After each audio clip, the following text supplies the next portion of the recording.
بھوش پرانا chapter 4 to 7 کے اندر یہ تمام واقعہ بیان ہے، بالکل ایسے ہی جیسے قرآن کی سورہ بقرہ میں اور انجیل مقدسہ میں بھی، متسیہ پرانا میں بھی لکھا ہے۔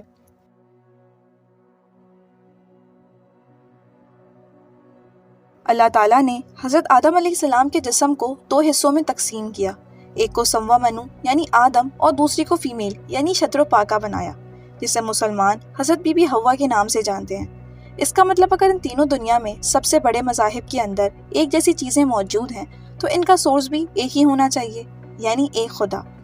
سری لنکا کی سرزمین سے ہندوستان کی سرزمین کو جوڑنے کے لیے ایک قدیم ترین قدرتی برج آج ہی پانی کے درمیان 1000 سالوں سے موجود ہے، جس کا بننا کوئی اتفاق نہیں ہے۔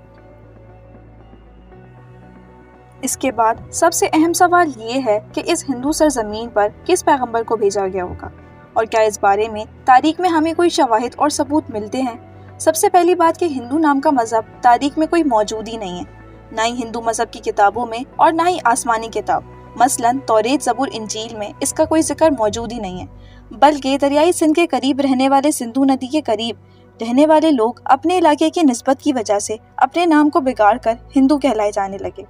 جبکہ اصل میں ان کا یہ مذہب سنسکرت زبان کے اندر ہندو کے نام سے نہیں بلکہ سناتا دھرم کے نام سے تاریخ میں موجود ہے، جس کا عربی میں مطلب ہے مذہب پر قائم رہنے والا، جس کا بالکل ایسے ہی مطلب قرآن کی سورت سورہ روم میں ذکر ہے، جہاں پر اسلام کو ہمیشہ باقی رہنے والا مذہب اور دین کہا گیا ہے، یعنی سناتم دھرم مذہب کا مطلب بھی مذہب اسلامی ہے۔ تاریخ کے حوالوں اور مضبوط دلائل سے یہ پتہ چلتا ہے کہ یہ وید کسی اور پیغمبر پر نہیں بلکہ آدم ثانی حضرت نوح علیہ السلام پر اتارا گیا ہے، جس میں انہیں مہانوا کہا گیا ہے۔ ویدوں میں پیغمبروں اور عظیم شخصیت کے لیے منو کا لفظ استعمال کیا گیا ہے، لہٰذا حضرت نوح علیہ السلام کو بڑے سیلاب والا منو کہہ کر بیان کیا گیا، اور ان کی کشتی سے لے کر سیلاب تک کا تمام واقعہ تفصیل سے موجود ہے، جیسے کہ قرآن کی سورت سورہ ہود میں اور بک آف جینیسس چیپٹر 7 میں بھی بیان ہے۔ ویدوں میں لکھا ہے کہ جب بڑے سیلاب کے بعد دنیا پھر سے قائم ہوگی تو میں ان ویدوں کو نافذ کروں گا، اور بھوش پرانا چیپٹر 4 to 7 کے اندر نوح علیہ السلام کے طوفان کے بارے میں بیان کیا گیا ہے،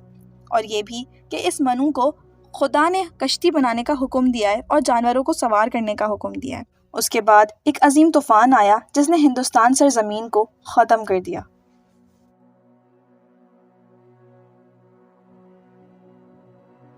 لفظ نوح سنسکرت زبان کے اندر موجود ہے، جس کا مطلب ہے بوٹ یعنی کشتی والا، وہی مطلب جو عربک زبان کے اندر ہے۔ اس دوران یہ ویدا فیوچر کے بارے میں بیان کر رہی ہیں کہ کیسے ایک بڑا طوفان آنے والا ہے اور کیسے ایک بار پھر انسانیت کی شروعات ہوگی، اور ویداس میں نوح علیہ السلام کو ٹوٹل 74 جگہوں پر نام کے ساتھ بیان کیا گیا ہے۔ فرانس کے ایک رائٹر A.J. ڈوبوئس نے ہندو مذہب اور روایت کو 40 سال تک پڑھا اور بتایا کہ طوفان نوح کے بعد ہندوستان کی سرزمین ایک صحرا تھی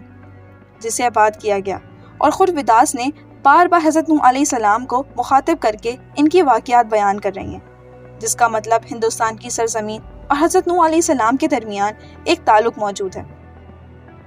اور طوفان نوح کے بعد جن ویداس کو نافذ کرنے کا بیان کیا گیا تھا وہ حضرت نوح علیہ السلام کی ہی تعلیمات تھیں، جو اس طوفان کے بعد اس ہندو سرزمین پر ان کے ایک بیٹے کی نسل سے آگے پھیلنا شروع ہوئی، اور اس کے بعد اس قوم نے گمراہ ہو کر بت پرستی کرنا شروع کر دی،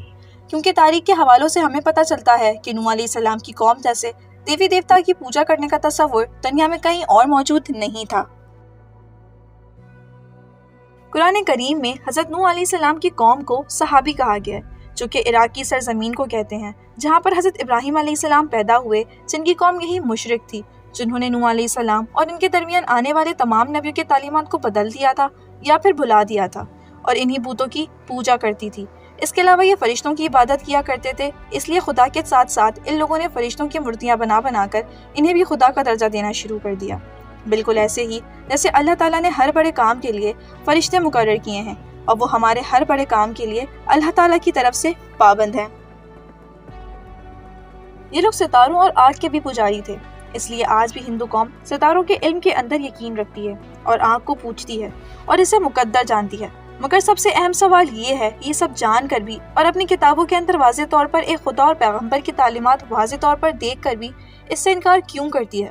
کیوں نہیں مانتی اللہ تعالیٰ کے وعدہ کے مطابق ان پہ بھی اللہ تعالیٰ کا پیغام اتارا گیا اور انہیں بھی ڈر سنایا گیا؟ یہ بات سمجھانے کے لیے آپ کو صحیح بخاری کی حدیث مبارکہ سے جاننا ہوگا کہ ابو سعید سے روایت ہے، رسول صلی اللہ علیہ وسلم نے فرمایا، قیامت کے دن حضرت نوح علیہ السلام اور ان کی قوم کو بلایا جائے گا اور اللہ تعالیٰ حضرت نوح علیہ السلام سے سوال کریں گے کہ کیا آپ نے اپنی قوم تک میرا پیغام نہیں پہنچایا تھا؟ جس کے بعد حضرت نوح علیہ السلام کہیں گے کہ بے شک میرے مالک، میں نے آپ کا پیغام ان تک پہنچا دیا تھا۔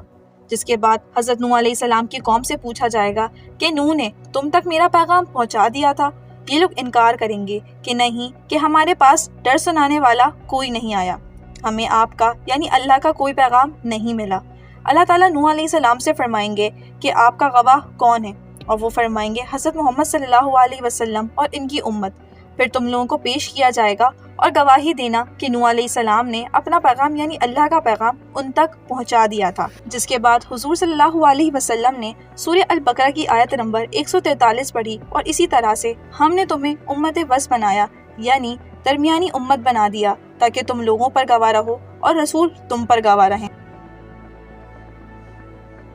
جس سے یہ ثابت ہوا یہ ہندو قوم کبھی بھی اپنے نبی نوح علیہ السلام کی تعلیمات یا کسی اور پیغمبر کو تسلیم نہیں کریں گے، اور ہندوستان کی سرزمین کا اصل مذہب اسلام ہی تھا جو بگاڑ کی وجہ سے اپنی اصل شکل کھو چکا ہے۔ امید کرتی ہوں آپ کو یہ ویڈیو پسند آئی ہوگی۔ If you like this video then don't forget to subscribe, like and share. اللہ حافظ till the next video.